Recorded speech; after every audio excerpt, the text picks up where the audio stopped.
Pode ficar à vontade. Agradecida, Bia. Partilhando belezuras também. Bom, então, bom dia, boa tarde, né? Sejam bem-vindos. Nós estamos começando e a construção que nós estamos fazendo, amigos, é sobre a construção de tutoria. Então, na última reunião, nós estamos fazendo o desenvolvimento dessa tutoria, como estão sendo os pontos em cada localidade, as dificuldades, né? Quais estão sendo as problemáticas, estavam se trazendo como cada um está desenvolvendo, e quais são as questões que, sim, precisam ser feitas, né, ou estão com dificuldade. Então, nesse momento, estamos nesse movimento, tá, das partilhas. Uhum.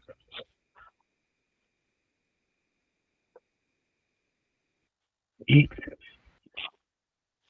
Sim, só organizar a dinâmica de grupo, tudo bem?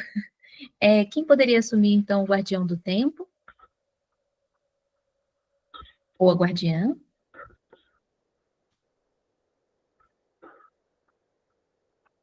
Luiz, nosso guardião, Cronos do tempo.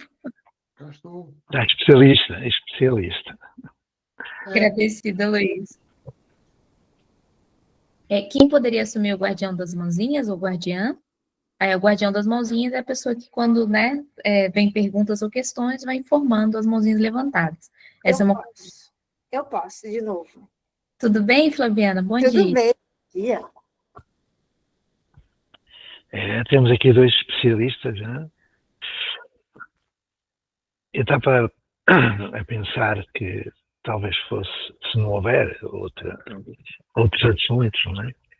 Dentro do assunto da tutoria, fazer aqui algumas práticas muito rudimentares, muito improvisadas, para que as pessoas comecem a compreender bem melhor que não é fácil fazer tutoria. Não é. Parece fácil, mas não é. Mas deixo como hipótese, não é? Se quiserem, farei. Se não quiserem, ficarei aqui escutando.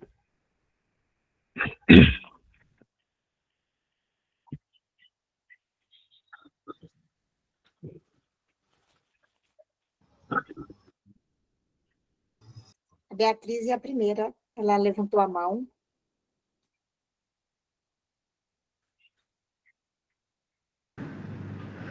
Bom dia, professor, tudo bem? Achei muito bom você falar que não é fácil fazer tutoria, porque realmente eu não estou achando fácil, estou achando bem difícil.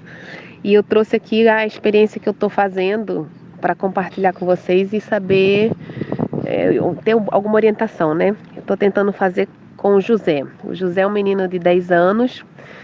Eu fiz com ele uma coisa que eu estou chamando de mapa. Eu falei assim, vamos fazer o seu mapa, José. Aí eu anotei assim, coisas que o José gosta, coisas que o José não gosta e coisas que o José precisa melhorar. E aí eu anotei, né, as coisas que ele gosta de ir à praia, ele gosta de cozinhar, ele gosta de bicho, ele gosta de filme. Enfim, anotei o que ele não gosta também, fizemos juntos. Ele não gosta de ser chamado a atenção, ele não gosta de ser criticado, ele não gosta de copiar do quadro. Enfim, ele não gosta de competição, porque ele tem medo, né, de competição. E aí anotei coisas que o José precisa melhorar. O José não tem paciência, isso é uma coisa que me traz uma dificuldade enorme na tutoria, porque o José tem vontade de fazer alguma coisa, mas ele não tem paciência para o processo daquela coisa. Por exemplo, o José adora desenhar.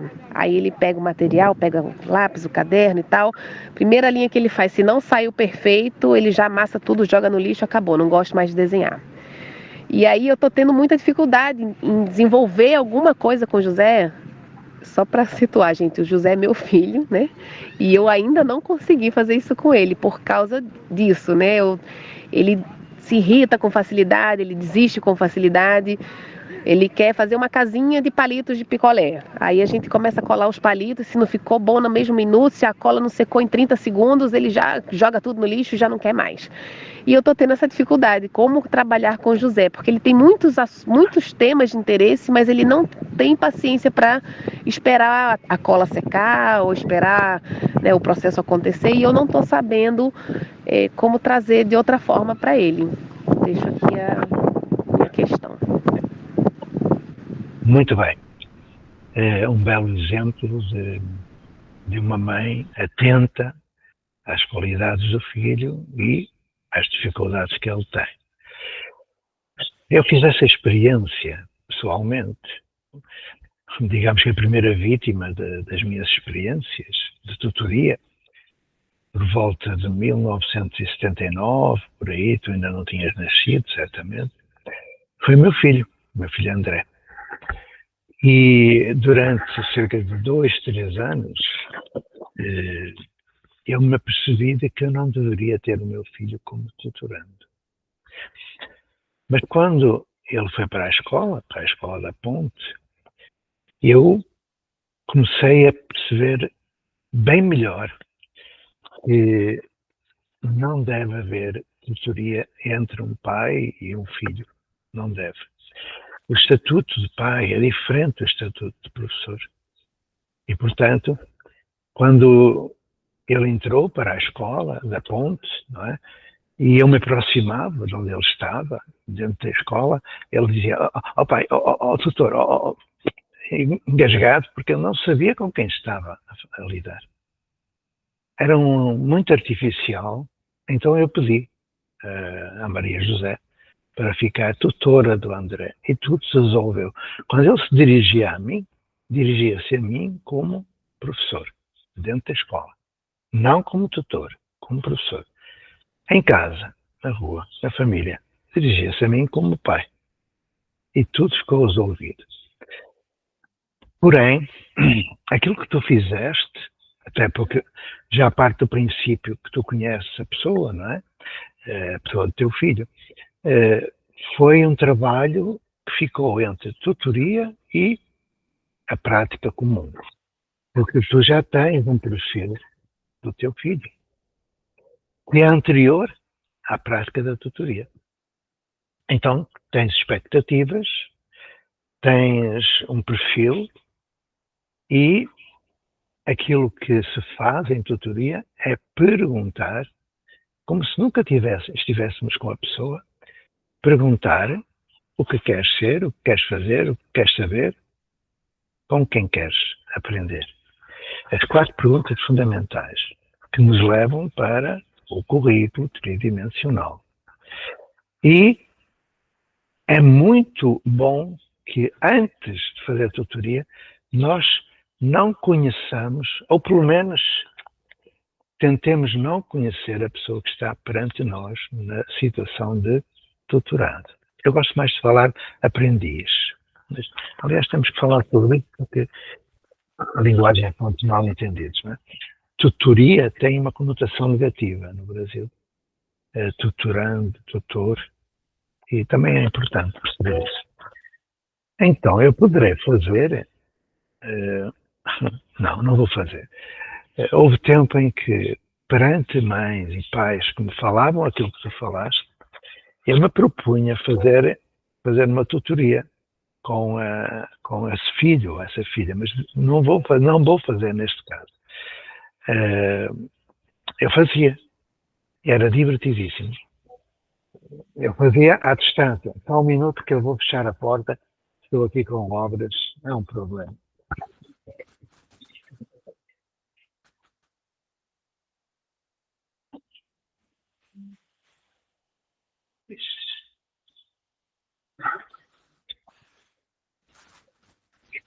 Difícil, não é?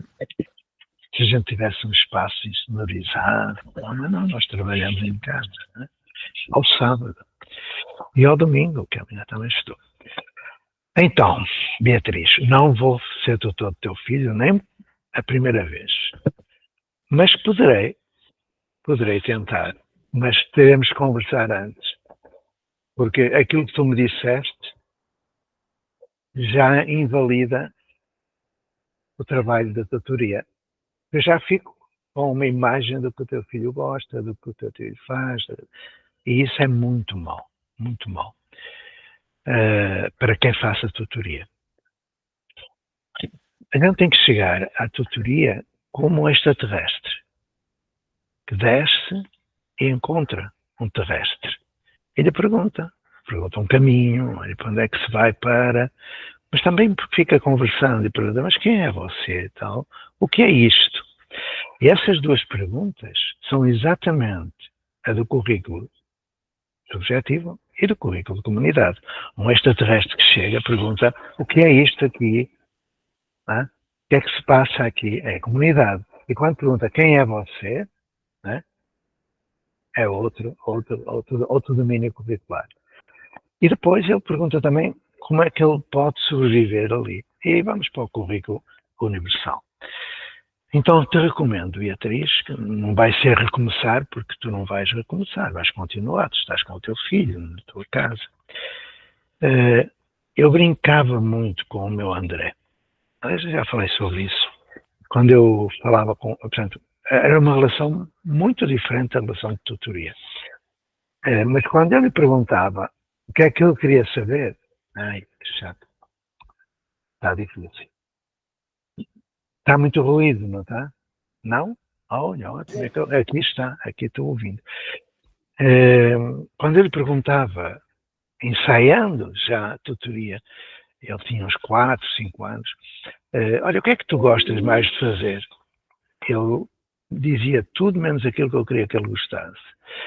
Por exemplo, o meu filho começou a ler muito tarde, porque ele queria era tudo o que fosse lógica ou matemática, ele ia. O resto eu não queria saber de nada. Hoje é professor de matemática, não é? E, portanto, digamos que o currículo da subjetividade, dentro da ponte, quando ele entrou, foi quase todo dirigido para essa área lógica ou matemática, porque já vinha de trás com esse conhecimento. Quanto à comunidade, o que eu quis saber quais eram os amigos dele. Os amigos.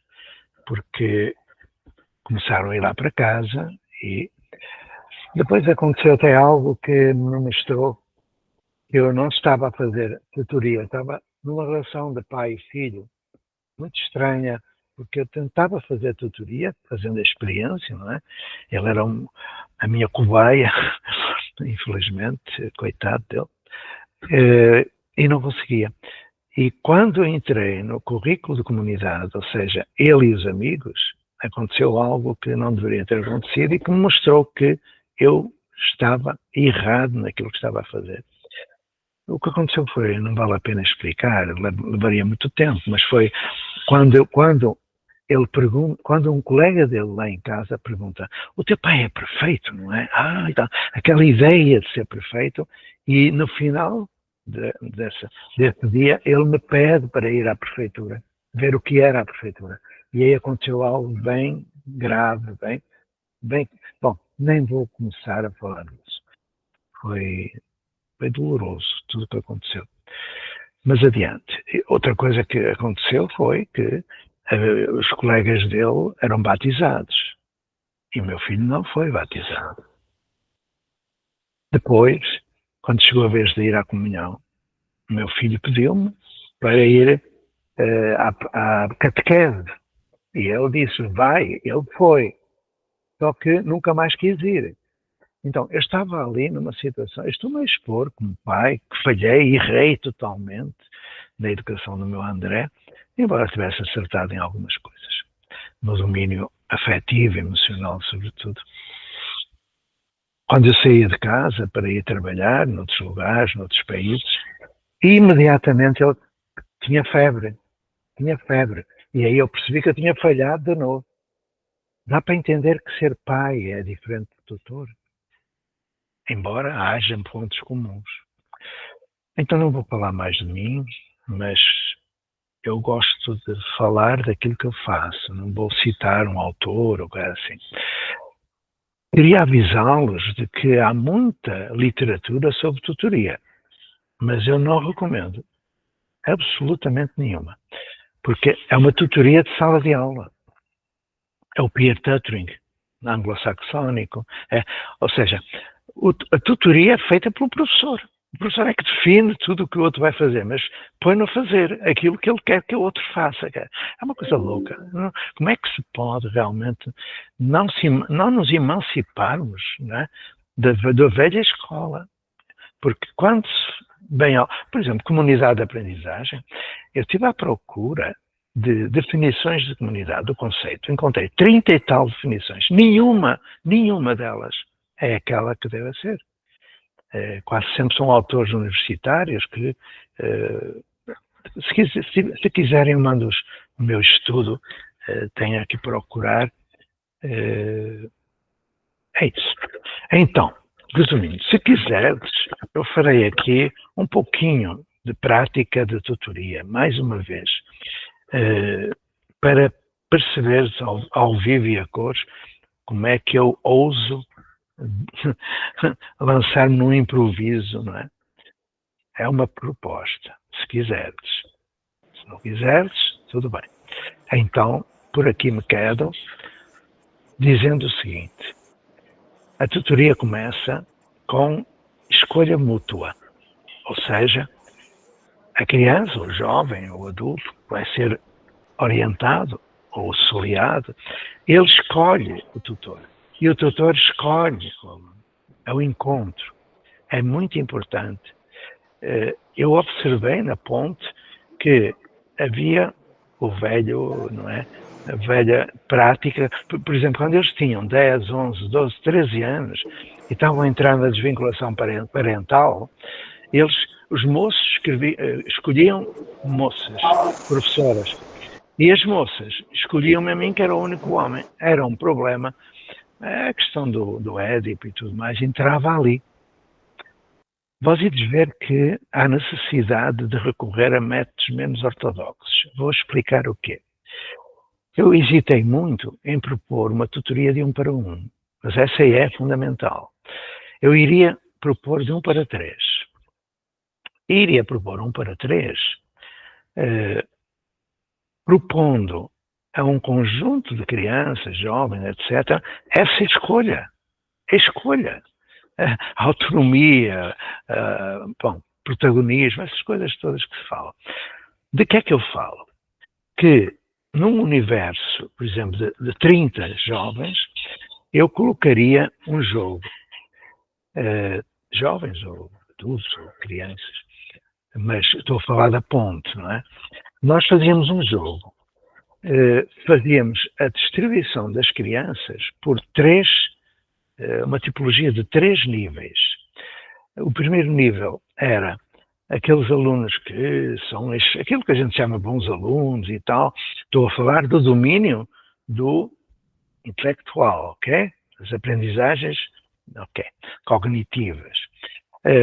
Fazíamos aquilo que se chama escalonamento por classes de nível.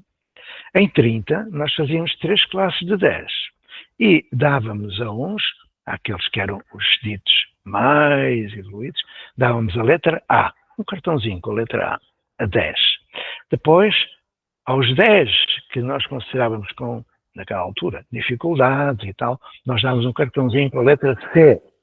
E àqueles que ficavam no meio, dávamos a esses 10 um cartãozinho com a letra B. Como o que acontecia a seguir? Nós dizíamos àqueles 30 que eles se podiam organizar em grupos de 3, submetidos a 3 critérios. Primeiro, juntar-se com quem gosta de trabalhar, com quem gosta de estar. O critério afetivo é fundamental na criação de tutoria. Juntar-se. Depois, juntar-se de modo a que em cada grupo ficassem 2 meninas e um menino ou 2 meninos e uma menina. Nunca poderia haver grupos de um só género. Era o critério da heterogeneidade. E depois dizíamos que o terceiro critério era que cada grupo tivesse uma letra A, uma letra B e uma letra C. Estão a ver? O critério de natureza cognitiva, o desenvolvimento. Bom, o que acontecia era que eles entravam em diálogos, em negociações, porque as meninas queriam ficar só com meninas, os meninos só com meninos, os bonzinhos queriam ficar todos com os bonzinhos, percebem? E quando se chegava ao fim, nós tínhamos... não estão a ouvir barulho aí? Não estás a ouvir barulho? Não, coisa estranha. Está uma barulheira aqui. Bom, adiante. Deve ser a intervenção dos deuses que está a proteger-nos. Vamos lá, continuar. Então nós tínhamos um grupo heterogéneo, que é isso que é importante. Porque se nós vamos trabalhar com um grupo homogéneo, vai ser difícil trabalhar em tutoria. Neste caso, o que eu posso propor que façais um grupo de tutoria de 3, isso já invalida a tutoria de 1 para 1, e possam fazer as 2 tutorias. Não é? E no grupo de 3, estar atento a esses 3 critérios, tá bom? Não haver só grupos meninos ou meninas e tal. Como nós vamos entrar já em janeiro no trabalho de comunidade de aprendizagem, em comunidade de aprendizagem nós não temos turmas, nem temos famílias só. Nós temos comunidade. E, portanto, nós iremos em janeiro começar logo com tutoria 3. Já estou a antecipar um pouco isto, mas vai ser assim. Uma tutoria de 3. E essa tutoria de 3 vai ter que ter, e agora é um novo critério, uma criança, até, digamos, aos 13, 14, 15 anos, vai ter que ter um adulto jovem, entre os 16 e os 30 e tal anos, e vai ter um adulto. E os outros critérios se aplicam. Não vai haver 2 pessoas de género feminino e uma de masculino, ou 2 de masculino e uma de feminino. Então vão pensando já em formar essa tutoria, compreende? Na vossa comunidade. Criar essa tutoria no vosso círculo de vizinhança. Ouviram bem? Se tiverem dúvidas em relação àquilo que eu estou a dizer, estarei aqui para vos explicar. Quero alertar-vos para um fato. A inovação, nós não podemos utilizar critérios de natureza denotativa. Reflexões de natureza denotativa. Não poderemos. E, portanto, tudo é novo. Tudo. E aquilo que eu estou a falar é algo que está no domínio da inovação. Não está em livro algum que eu conheça. Então, quando vós criardes o vosso círculo próximo de vizinhança, o vosso conjunto de pessoas que está dentro do núcleo de projeto, estou a fazer-me entender, há um núcleo de projeto que vai, digamos, ter a dimensão, por exemplo, do município mais adiante. Pode começar com 3, com 7, sempre em número ímpar. Eu aconselho 7 para começar. Núcleo de projeto. Dentro do núcleo de projeto há, imaginemos, 7 pessoas. Cada uma delas tem a necessidade de fazer um círculo de vizinhança. Okay? Se for professor, fará um círculo de vizinhança e um círculo de proximidade. Dentro desses círculos, neste caso de vizinhança, vai fazer a prática de tutoria. No círculo de proximidade, na escola prédio, vai fazer a prática da tutoria. Estão a ver o jogo? Ok. Eu não vou dizer qual é a cena seguinte, porque não podemos partir de raciocínios dedutivos, mas eu já os fiz. Tem 450 páginas de círculos de proximidade e vizinhança. Ouviram bem o número? 450 páginas de computador. Então, não ouso ir além disto, embora saiba que dentro do caminho das pedras que eu criei, haja muito mais. Mas já chega. Já falei muito para pouco dizer. Estou exposto às vossas críticas, esclarecimentos e xingamentos. Vamos lá. Ninguém tem dúvidas. Passemos adiante.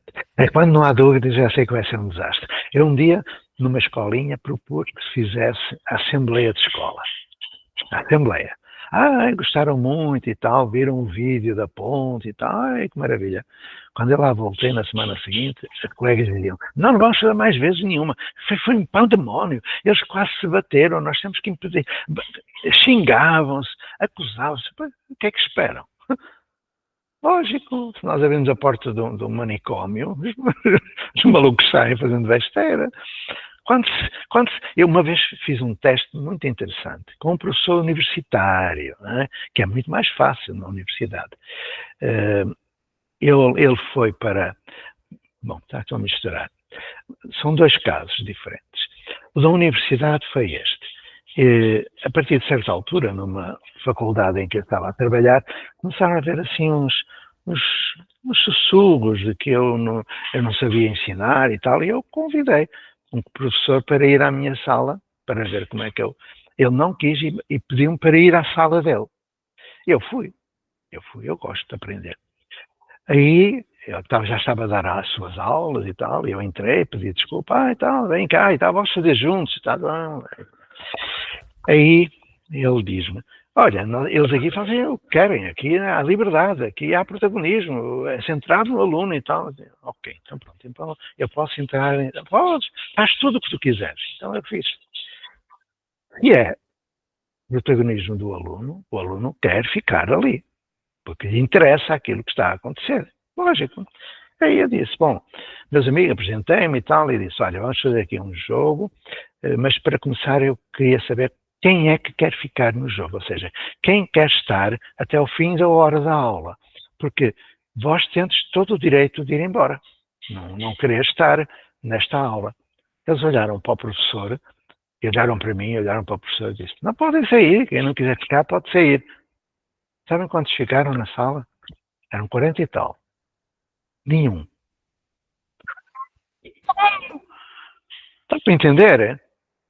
Eu dizia muitas vezes aos professores, dai a possibilidade aos vossos alunos de quando entram na sala de aula, eles poderem ir embora porque não lhes interessa. Dai-lhe a oportunidade e eles ver o que acontece. Ficais sem alunos.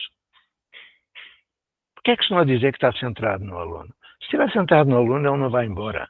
Ele fica ali porque lhe interessa o que está a fazer. Ok? Ali ou noutros espaços. Então, uma vez chegou uma professora colocada pelo Ministério à Escola da Ponte.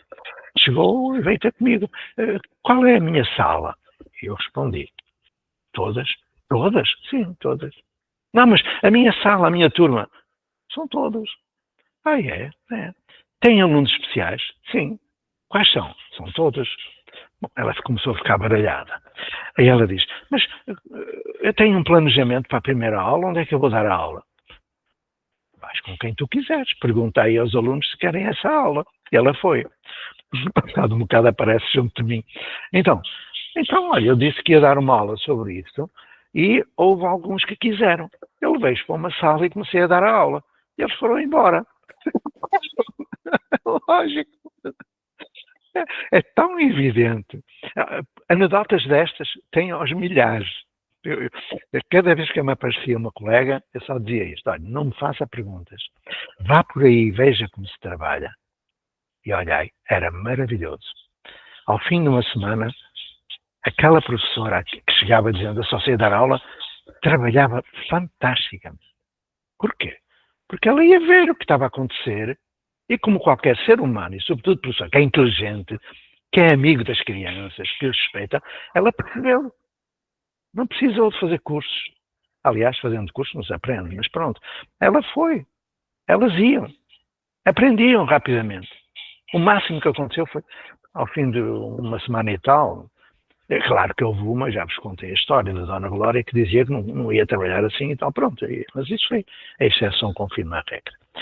E quando elas iam trabalhar, sabendo, porque perguntavam e porque viam, porque observavam, elas já iam fazer a tutoria perfeita.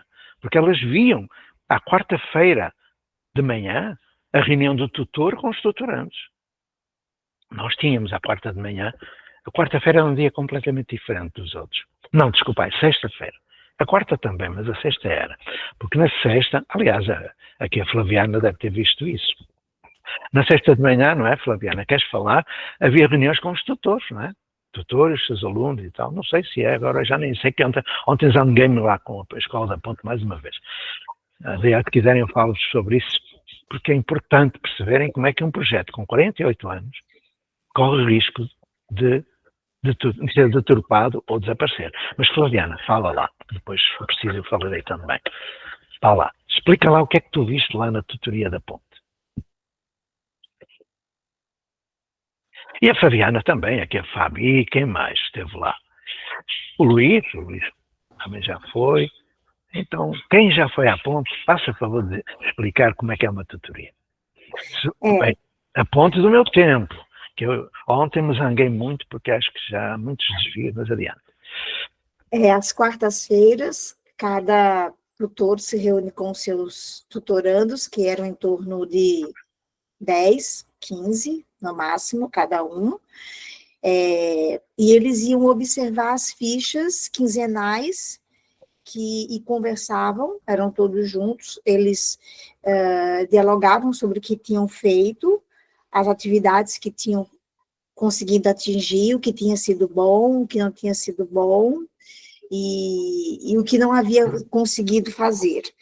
E o que não havia conseguido fazer, ele tentava explicar o porquê de não ter feito, e esse não ter feito era colocado para a quinzena seguinte, porque ele já programava a sua quinzena seguinte. E o que eu achei interessante foi perceber grupos que não eram funcionais, eles não estavam funcionando, e os próprios tutores orientarem a trocar de grupos para que ele pudesse funcionar no sentido de sua aprendizagem e troca com os colegas. E o estudante ficou um pouco mal, bem chateado, mas ele entendeu que ali seria melhor para ele.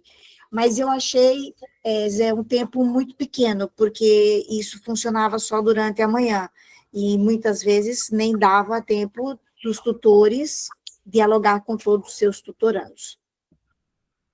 Uhum. Então já percebi porque é que eu ontem me zanguei lá com aquela gente. Bom, mas eu vou ficar bem.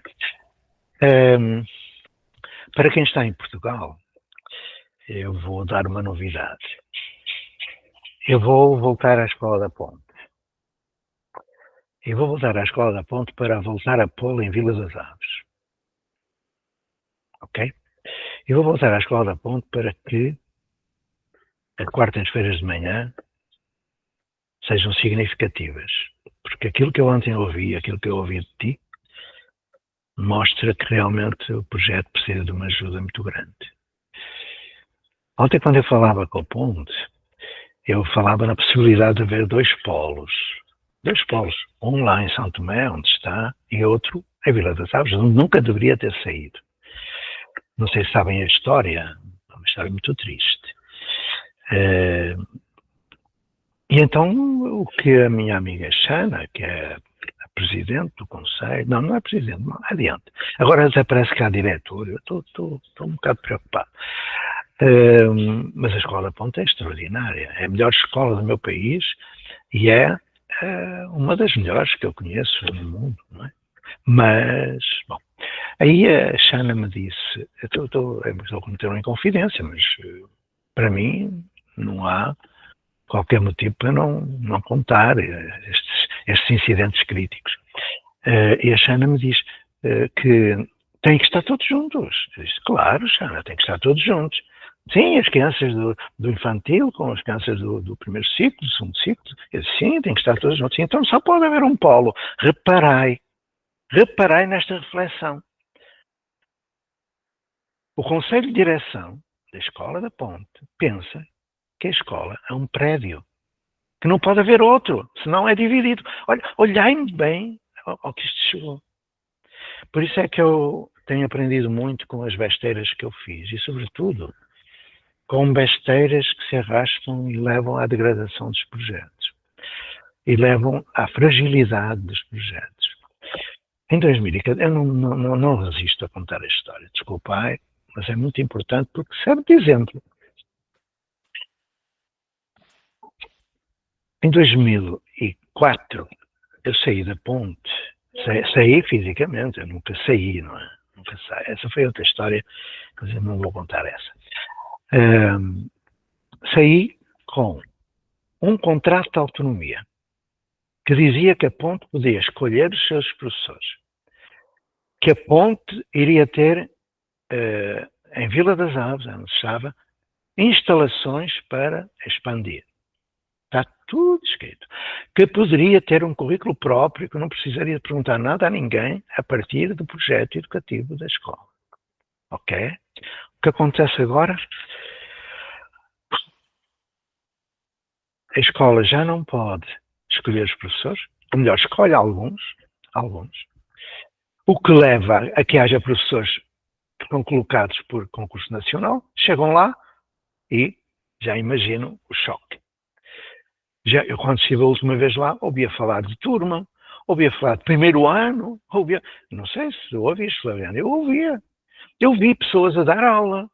Oh, valha-me Deus, caramba. Para que é que eu andei 48 anos a trabalhar para aquela escola?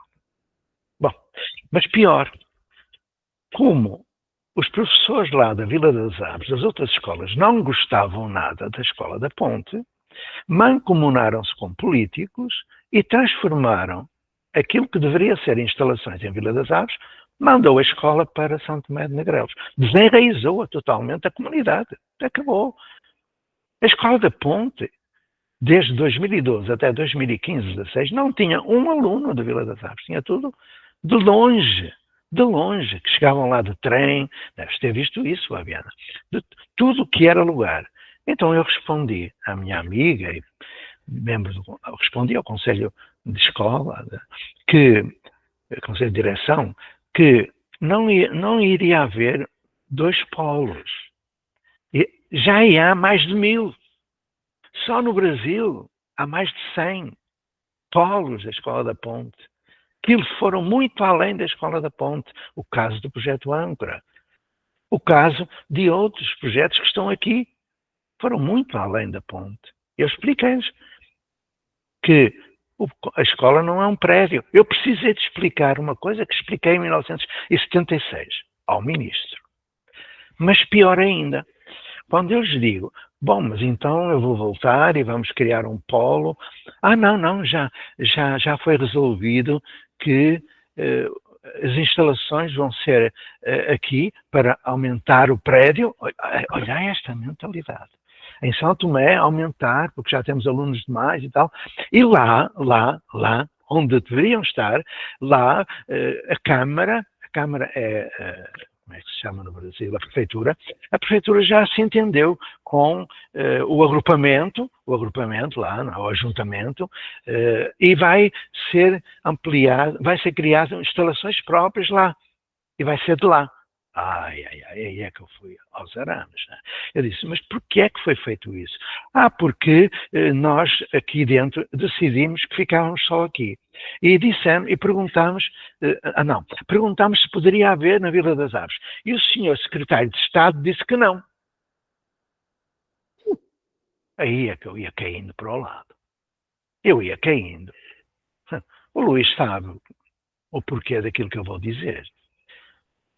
Até o momento em que eu saí fisicamente da Escola da Ponte, quando algum secretário ou raio que os partam resolviam questionar-nos, como fizeram, de dizer que iria ser só metade dos professores recrutados para a escola, que a escola tinha de ir para o outro lado e tal, sabes o que é que eu respondia como diretor, com todo o respeito que eu tinha pela hierarquia? Eu respondia direitinho. O que consta do meu contrato é isto. Não é isso que o senhor quer. Portanto, como o contrato dizia que só poderia haver alterações sob 2 hipóteses, que a primeira era uma avaliação externa negativa, ou por acordo comum entre as partes, e que eu soubesse, isso não estava a acontecer. Estava a haver autoritarismo da parte do Ministério. Se houvesse uma segunda intimação, a resposta que eu dava era, metam essa intimação num lugar que eu não digo. Era assim que eu respondia. Valha-me Deus, onde é que está a dignidade e a autonomia? Havia um documento, mesmo que não houvesse. Então, o que aconteceu foi que a minha amiga Xana diz que foram obrigados a ir para São Tomé de Negreiros. Obrigados! Ai, meu Deus, aí é que eu disparatei, que eu sou calmo, eu sou da paz, ninguém me aborrece e eu estou tranquilo. Fixe. Quando a coisa... É. Mas eu não gosto de me exaltar, não gosto de nada. Então, o que eu fiz foi pedir àquelas pessoas maravilhosas que lá estão, que fizéssemos um outro encontro, tranquilamente, e vamos fazê-lo. Esta semana, começa amanhã. Porque vou voltar à Escola da Ponte e vou mandar uma cartinha, olha, por exemplo, para aquela instituição em que o Luís pertence. Vou mandar para lá, vou mandar para a Secretaria de Estado, e aliás eu disse lá às minhas colegas da Ponte que quando eu vi o Pedro Cunha, secretário de Estado, a abrir o ano letivo na Escola da Ponte, eu por pouco não morri. Foi uma náusea tão grande. Um homem que fez tão mal àquela escola e recebem-no. Eu punho era pontapé para ali fora. Bom, adiante. Vou mandar para vários lugares uma cartinha como membro honorário da Associação de Pais da Escola da Ponte. Já estão a ver o que vai acontecer. Tenho todo o direito de fazer. Dirigido à Escola da Ponte, à Secretaria de Estado, ao Ministério da Educação e à entidade em que o Luís pertence, que é os diretores e tal e coisa. Vou mandar dizendo isto, que eu, enquanto professor da Escola da Ponte, que serei até morrer, vou voltar à Vila das Aves para instalar lá um polo da Escola da Ponte. No velho edifício, porque eles não querem pôr um velho edifício não sei o quê, mas pôs. E não só no velho edifício, em espaços da comunidade, não digo quais são, senão eles proíbem logo, em espaços da comunidade, vou criar círculos de aprendizagem em Vila das Aves, dentro do espírito da lei e do projeto da Escola da Ponte. E ninguém pensa em impedir-me. Ninguém pensa em impedir-me. Ok? É isto que vai acontecer. Sou muito mauzinho, não sou? Pois sou. Eu não tolero. Aliás, a minha cartinha de hoje vai ser sobre tolerância e aceitação. São duas coisas diferentes. O Ministério pode tolerar, por exemplo, o projeto do Luís, porque o Luís é bem comportado e, apesar de já ser disruptivo, se eles descobrem, aí não há aceitação. Então, os projetos que vão por outro caminho das pedras, e eu respeito, eles são tolerados, porque eles não vão afetar muito, vão afetar a escolinha ali, aquela escolinha, e dentro daquilo que eles autorizam. Atenção, que autorizam. Né? E dizem que há democracia, que há autonomia. Se por acaso o Luís for um pouco além, aí eles dizem lá, nem pensar, ok? É isso que vai acontecer lá na Vila das Aves. Eles vão dizer, não autorizamos. Ok, eu pergunto-lhes porque é que não autorizam. E alego 3 parágrafos do artigo 48º. Lei. Tão simples. Eu tenho casa em Vila das Aves, portanto eu posso trabalhar na comunidade onde vivo.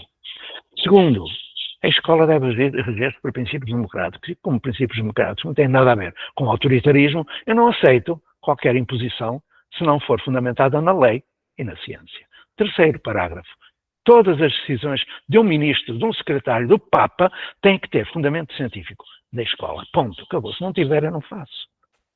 É preciso mostrar isto às pessoas. É preciso mostrar isto ao ministro? Não é. Então, estão a ver como eu fico já gesticulando e tal. Mas eu estou bem disposto, estou calmo. Estou muito calmo. Tutoria. Olha, eles têm, o Ministério de Portugal tem um projeto das comunidades de aprendizagem. Não é nada, não tem nada a ver com comunidade de aprendizagem. Tem também tutorias, agora também já falo de tutorias, é uma festa aqui. Porquê? Porque são projetinhos de caca, com paliativos de caca, que eles toleram. Se a pessoa quer ir um pouco mais além, calma, não vão. Então, meus amigos, onde é que estamos? Em democracia? Onde é que está a democracia? Se um diretor recebe uma ordem, discorda, fundamenta na lei e na ciência, mas tem de cumprir. Onde é que está a dignidade profissional do diretor? Onde é que está o exemplo que ele dá? O professor não ensina o que diz, transmite aquilo que é. O professor indigno, não democrático, não autónomo, não ensina autonomia, nem ensina dignidade, nem ensina nada disso. Porque o professor transmite os valores naquilo que faz. Luís, já sei que me vais ralhar, estou pronto para o xingamento. Vamos lá. É o Luís agora que levantou a mão. Antes pelo contrário. Eu até tu disseste assim, se eles descobrem o que o Luís está a fazer, quem me dera. Tu, se quiseres, podes mandar uma carta também lá para os teus amigos a dizer o que é que eu estou a fazer. Porque eu não estou a fazer nada que não cumpra a lei. Atenção, mano. Atenção.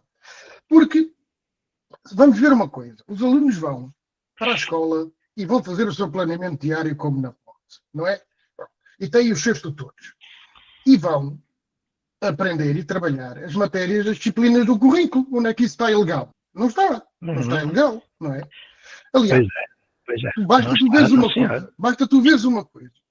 Imagina uma coisa. Um professor de matemática que vai para uma aula com a sua turma e passar a aula toda a falar das cheias de Espanha, né, que morreu tanta gente, está a dar matemática, está a cumprir o currículo, está a falar com os alunos de uma coisa que tem a ver com o ambiente.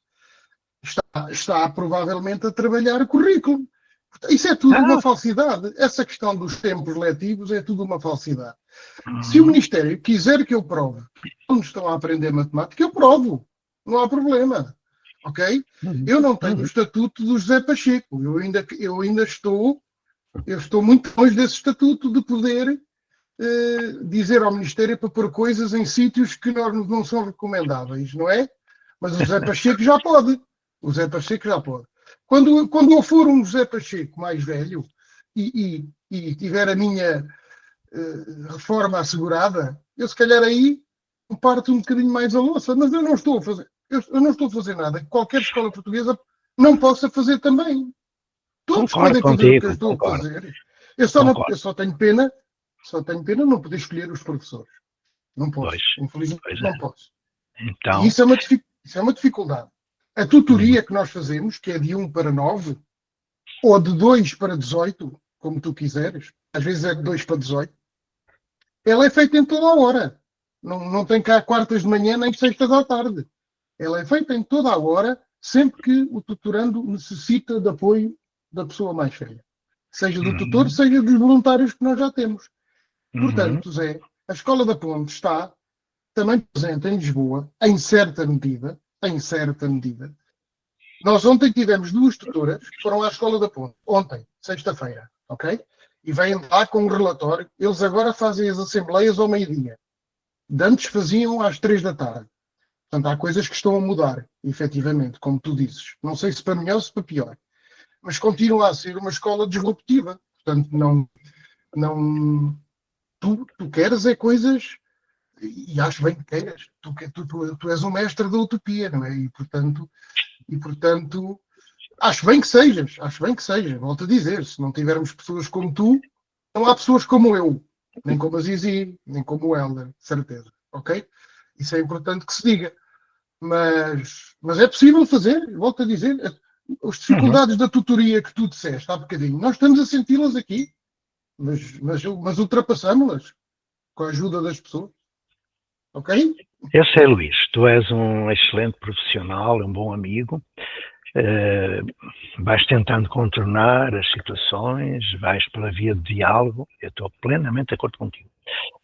Se as crianças fazem planejamento, se os professores dão aula trabalhando já de uma forma até transdisciplinar, é ótimo, está tudo dentro da lei, tudo dentro da ciência. Agora, eu vou-te dizer o seguinte, tu dizes que eu estou já mais para lá que para cá e que tu ainda és um jovem. É verdade, mas olha, eu também já fui jovem. Tu tens coragem, sem dúvida, mas eu também fui jovem. E aos 25 anos, aconteceu algo que prova que aquilo que eu disse é verdade. Repara, Luís, tu fazes tudo dentro da lei, da ordem e tudo mais. Agora, tu recebes umas ordens no início de cada ano letivo, uns mapas para preencher, com os alunos que estão no primeiro ano. É ou não é? Ora, diz lá. É ou não é? Ok. Agora experimenta pegar nesse mapa, porque tu não tens primeiro ano, nem segundo, nem terceiro, nem quarto, nem nada. Tu não tens. Nenhuma escola portuguesa tem. A escola está organizada por ciclos.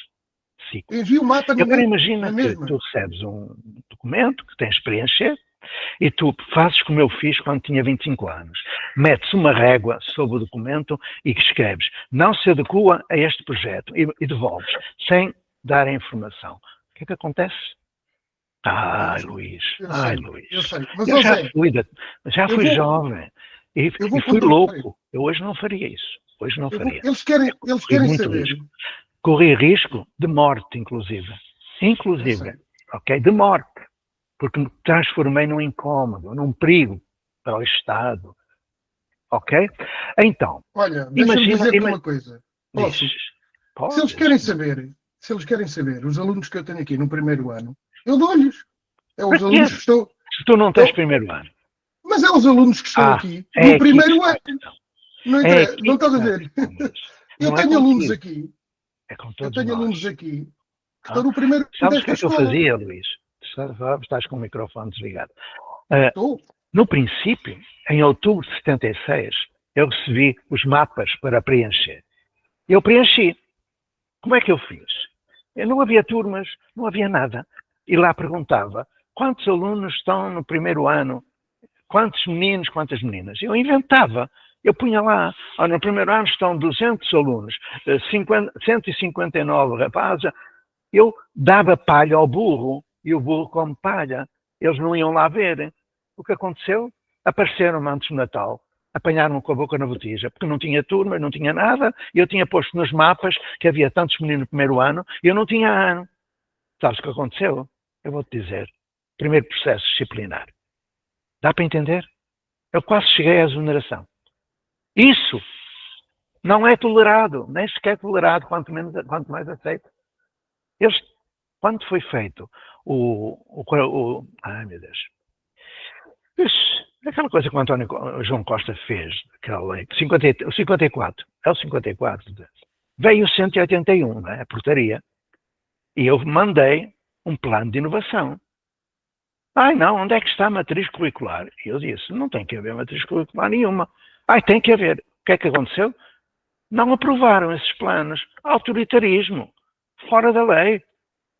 Não aceitam. Nem toleram. Luís. Bom, José, então, consegues ouvir-me? Agora estou. É só para dizer que se eles querem mapas, eu dou-lhe mapas. Não há problema. Não com os é mapas assim, vivo. Não é com os assim. mapas vivo bem. Eu falsificava. Eles que venham cá. Não, eu não preciso falsificar mapas, Zé. Repara. Quando eu disse não faço mapa nenhum, acabou a festa. Mas eu faço. Veio o processo disciplinar e ganhei. Eu faço mapas e eles ficam contentes. E eles desistiram de fazer processos. Agora, a inspeção, a nossa amiga Ariana. Na ciência, e com todo o amor do mundo dedicado àquelas crianças. Eu já falei pessoalmente com a nossa amiga Ariana Cosme. Estás errado. Aliás, Zé, ouve. Eu te admiro. És o único diretor de agrupamento que eu admiro. O único. E tem um que é subdiretor que eu também admiro, que é o meu filho. Mas isso é outra história. Isso é mais admiração da parte do pai. Zé, deixa-me dar-te uma notícia. Já tu sabes que a nossa amiga... muito baixinho ou o som está muito baixinho? Estão-me a ouvir ou não?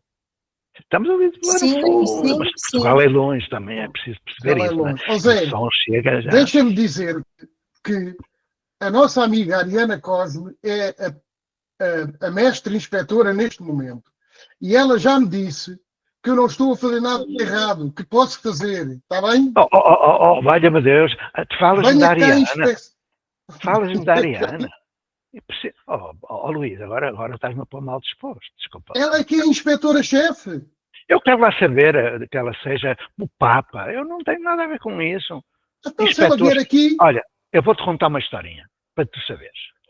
Em 1990 e pouco, o Edgar Morin fez uma semana na Sorbonne, ou numa faculdade em Paris. O que é que eu faço? No trem, fui para Paris. Cheguei domingo à noite, segunda-feira, lá estive eu, adorando aquele homem, aquele jovem que tem agora 104 anos. Quando eu cheguei lá ao lugar onde eu estava, com os amigos, para ir dormir, eu recebo um chat. Naquela altura só havia chats, não havia nada que há hoje, não havia iPhone, não havia nada disso. Era o chat, só o chat, escrito. Eu recebi um chat da minha colega, lá da Ponte, dizendo, Zé Pacheco, veio um diretor, os inspectores superiores, não é, como a Ariana, parecia que se farejavam quando eu estava fora da escola. Só iam lá quando eu estava fora. Claro que não perguntavam onde eu estava, não é? Porque eles sabiam que eu ia para a escola quando me apetecia. Era só o que faltava de andar a toque de caixa do inspetor. Bom, aí eu estava lá e a pessoa escreve-me, vós não ias acreditar nesta história. É uma daquelas que eu escrevo que eu escrevi já no livro Histórias que eu nunca hei de contar, que vai ser publicada a título póstumo. Já vos contei uma ou outra, mas esta ninguém vai acreditar, mas aconteceu. Aconteceu, ok? Eu posso procurar nos computadores antigos, já não deve funcionar, e procurar o chat, ok? Aconteceu isto. Ela escreve o seguinte, que apareceu um inspetor, perguntou por mim, perguntou pelo diretor, ela disse que aqui não há diretor, ele tem que haver, logo, pomba, e onde é que está? Vou-lhe marcar falta e tal, o que é que eu faço? Eu respondi, fulana, amanhã, porque o inspetor ia lá no dia seguinte para ver se eu estava lá, amanhã faz o seguinte, ligas o computador às 9 da manhã, em Paris serão 10 horas, eu estarei no intervalo dos estudos. Leva o computador, ou melhor, leva o inspetor para junto do computador. Na altura havia aqueles computadores à mestrada, de torres enormes, não havia possibilidade de deslocar, não é? Era o inspetor que tinha de ir para lá. E liga dizendo ao inspetor que estás a ligar para mim, o chat, dizendo que o inspetor quer saber onde eu estou. Escreve isso. E ela escreveu. E agora vou não desacreditar, mas espero que alguém acredite. Eu recebo o chat no dia seguinte, sabendo que a pessoa, a minha colega, escreveu com o inspetor junto dela. Estava ali no computador, a ler. E o chat dizia, professor José Pacheco, a colega tinha que escrever dessa maneira, o senhor inspetor pergunta porque é que está fora da escola em tempo letivo. Mais ou menos isto. E eu respondi, diz ao senhor inspetor que hoje, no café da manhã, ou como é que se diz, no pequeno almoço, eu comi 3 inspetores. Ponto final. Acabou. Ouviram bem? Eu comi 3 inspetores no pequeno almoço. Oh, porra, é que os partam. Pensam que puseram algum vou calmar. Que só de me lembrar disto, eu fico tão indignado. Pensam que ele pôs algum processo? Não pôs. Não pôs. Porque eu tinha escrito e mandado para o Ministério que na minha escola não havia ano letivo, não havia tempo letivo, não havia letivo nenhum, nem havia horário imposto, nem havia nada disso. Acabou. Eles não responderam, quem cala consente. Tão simples. Estão a ver? Mas eu não gosto dessas atitudes. Mas eu reajo assim quando existe autoritarismo. É só isso que eu quero dizer. Então, bem, eu dialogo. Dialoguei muito com João Costa, dialoguei, enfim, com outros, mas não suporto autoritarismo e ameaça. Não. Agora o Helder, na sequência, que levantou a mão. Bom, meus queridos, José Pacheco, Mocho, todos estão presentes, todas e todos. A minha questão, meu áudio chega bem até vocês? Primeira questão. Sim, sim. Que eu estou em uma chuva torrencial aqui maravilhosa, minha Mata Atlântica ombrófila aqui, muito úmida, e agora deu uma chuva bem forte. E a questão é, aqui entre nós, o paradigma da aprendizagem, ele é incompatível com as demandas arcaicas do paradigma instrucionista? Essa é a minha questão, não porque é. até... Não é. Exato. Não é. Porque, olha só, recentemente eu tenho tido dificuldades com colegas.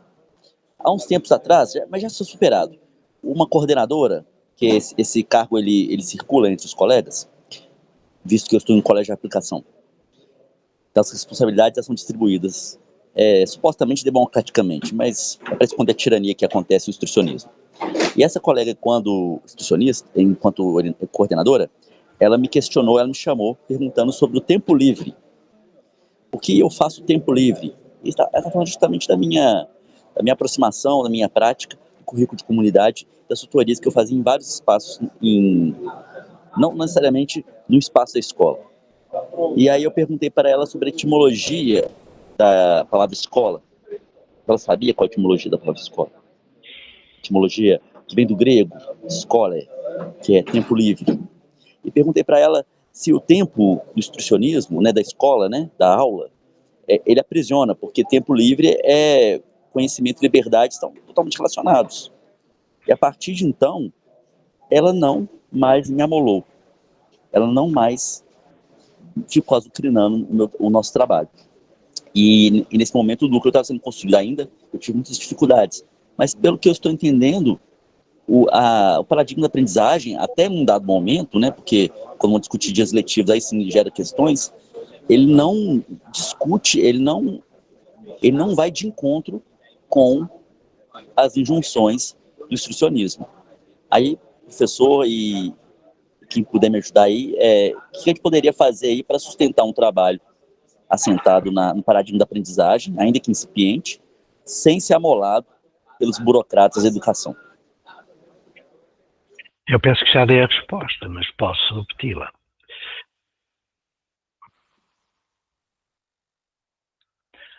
Não há incompatibilidade. Espera lá. Eu acho que este está funcionando. Conseguem ouvir-me? Estão a ouvir-me? Ok. Não há incompatibilidade entre o paradigma da instrução e o paradigma da aprendizagem, nem com o paradigma da comunicação ou outro qualquer tipo de paradigma. Não há. O que existe é a ideia da separação, da segmentação, da transição. Nós temos que pegar tudo aquilo que é do paradigma da instrução e faz sentido. Né? Eu costumo dar a ideia de a memorização, por exemplo, a capacidade de memorizar é do paradigma da instrução. É muito importante o papel da memória. É muito importante o papel da repetição. Eu não vou jogar fora o menino com a água do banho. Eu tenho que aproveitar aquilo que de bom existe no paradigma da instrução, juntando aquilo que de bom existe no paradigma da aprendizagem, que é o centro no aluno, e juntando aquilo que existe no paradigma da comunicação, que nos diz que não há centro. Há relação humana. Então não há qualquer problema. O problema é que as escolas têm um projeto educativo. E as faculdades têm um projeto educativo. O dito ensino superior tem um projeto educativo. Quando eu fui trabalhar na Escola Superior de Educação do Porto, meteram-me nas mãos o registro de presença. Era só o que faltava. Para passar pelos alunos na entrada e na saída. Eu mandei aquilo pelo ar, acabou, não faço. Eu fiquei tão irritado com aquilo, eu disse, meus filhos, eu li o projeto desta escola, desta universidade, eu li, e lá diz que querem fazer alunos autónomos, responsáveis. Como é que alguém forma alguém responsável controlando entrada e saída de aula? E mais, eu não vou dar aula nenhuma. Ficaram a olhar para mim, não vou. Mas aqui é assim, então se é assim que muda. E mudou. Nós temos que ter dignidade profissional. Dignidade profissional. Senão estamos a trair os nossos antepassados pedagógicos. Valha-me Deus. É uma questão de valores, é uma questão axiológica. Tomar a decisão. Eu estive agora no seminário, no terceiro seminário da Educação Integral. Eu fiquei tão cansado de ouvir aquilo que estava a ouvir. Blá, blá, blá, blá, blá, blá, blá, blá, blá. E pessoas maravilhosas, grandes amigos. Mas aquilo que eu escutava era o que eu escutei há 50 anos. E dava-lhe o nome de Educação Integral. Bom, aí chegou os meus 15 minutos. E eu comecei os 15 minutos falando de quê? Da decisão ética. Lógico. Criou um ambiente terrível, porque essa gente não toma a decisão ética. E hoje de manhã, eu dei conta num site, no WhatsApp, onde estão as maiores inteligências deste país, ex-ministros, palestrantes e tal, estão lá todos, ok? E um senador, que é meu amigo, aliás, Cristóvão Buarque, publicou um artigo dizendo que seria bom criar um Enem para os professores. Sabem que é o Enem? É o vestibular, é a prova de acesso à universidade. Prova de acesso. E aplicar essa prova de acesso aos professores para que os professores que entrassem na profissão fossem bem formados. Ok. O pessoal da universidade bateu palmas. Eu respondi, não seria melhor fazer um Enem aos formadores dos professores? Toma. Quem é que forma esses professores? O Enem deveria ser era para esses. e não para os pobres dos professores que são deformados. Nós estamos onde? Nós somos o quê? Capazes do ministério? Se nós amamos a infância e a juventude, mas há um amor, mesmo amor, nós temos que mudar a prática, independentemente daquilo que eles pensam ou querem impor. Dignidade. Eu não sou mais digno do que os outros, mas eu me respeito e respeito o direito à educação.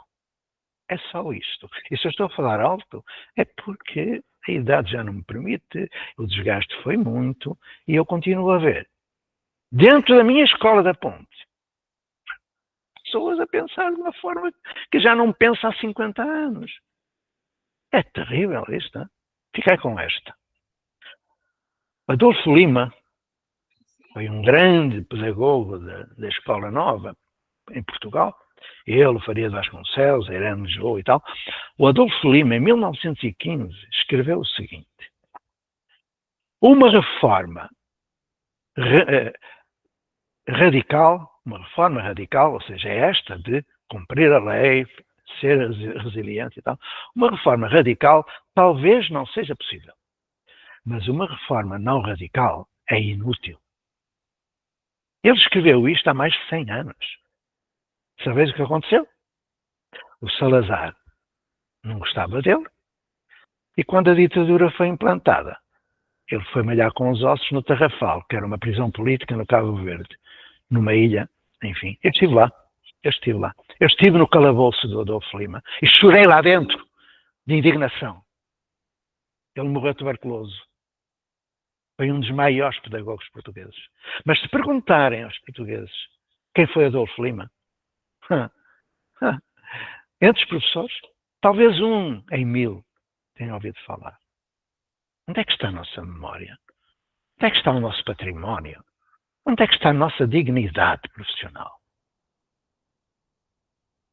Estão a ver? Esta radicalidade.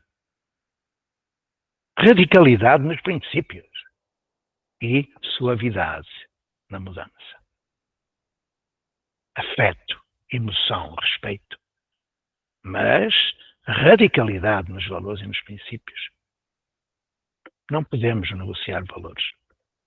Não podemos negociar profissionalidade. Não podemos.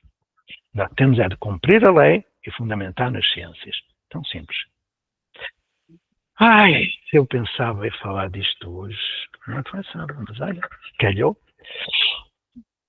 Independentemente de tudo o que eu diga, tenho-vos em grande consideração, grande respeito e vos amo.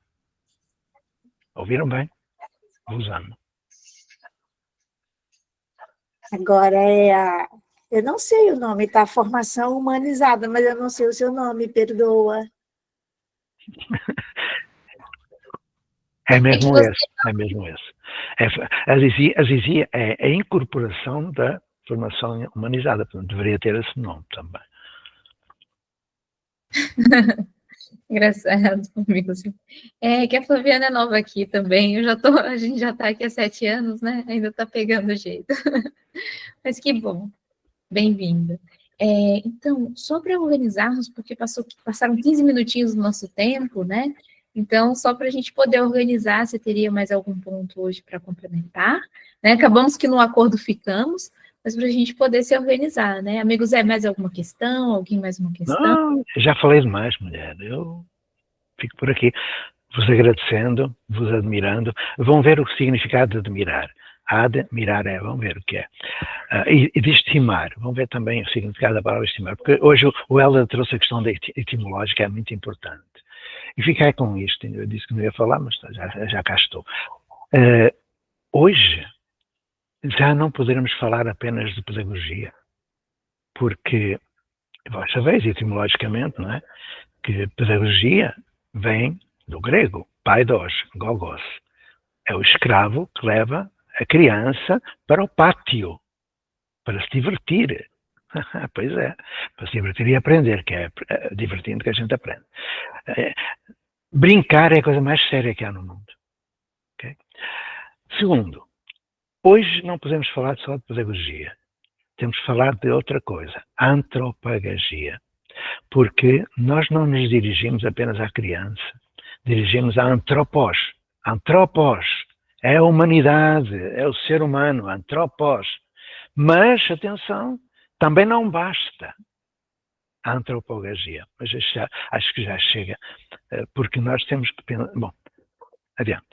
E agora que eu começaria aqui, não vale a pena, mas posso dizer-vos que essas 454 páginas que eu escrevi, parei nas 454, porque percebi que eu estava a pôr o carro à frente dos bois. E percebi que eu tenho de aceitar que o Luís pense e faça do modo que ele pensa e se faz. Eu tenho de respeitar. E, portanto, eu tenho de me refriar muito. As pessoas perguntam porque é que o meu autógrafo é um caracol. Não é por acaso. É porque quando começa uma mudança, e ela é radical, as pessoas querem ir logo, e eu digo, calma, estou sempre a dizer, calma, não vou, estou sempre a puxar para trás. Bom, como o caracol, devagarinho, deixando o rastro. O caracol deixa rastro. Ainda hoje de manhã eu fui ver, estava lá um rastro aqui fora, no cimento ainda, estou a tirar o cimento. Adiante. Cá está, não se vê muito bem, mas é o caracol. O nome não interessa, o nome está lá pequenininho, não é, no fundo, porque não vale a pena escrever. Nós não temos o nome que nós temos o nome que nos deram. O nome que nós temos, ele é composto e ganho durante a vida. De modo que quando morre, o epitáfio deve ter o seguinte. Nada, não vou dizer, já lá estou eu. Eu depois digo, um dia. Já estava a entrar no outro capítulo. Meus amigos, namastê. Agradecida a todos, até o nosso próximo encontro. Um grande abraço a todos.